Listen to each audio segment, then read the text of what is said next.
5 ученици кои на големиот одмор јаделе сендвичи во сендвичара киоск во близина на нивното средно училиште, завршија во Штипското инфективно оделение. Мајката на еден од учениците, која сака да остане анонимна, вели дека нејзиното дете првите симптоми ги добило неколку часа по консумирањето на храната.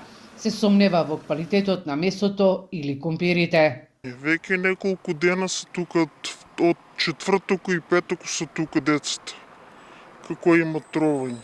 Кога дојде дома беше многу поспано и имаше температура.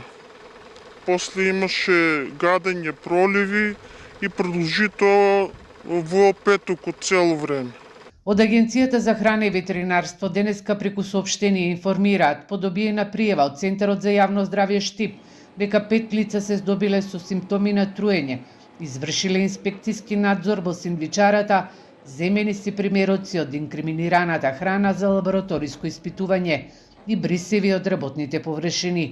Мајката на едно од децата кој завршило во болница апелира надлежните да вршат чести контроли на местата каде се чува храната и на самите угостителски објекти каде се послужува. Храната што е оставена по магазините да се контролира и да се продава хигиенски исправна храна и на сендвичарниците и на рестораните кај што се служат децата со храна.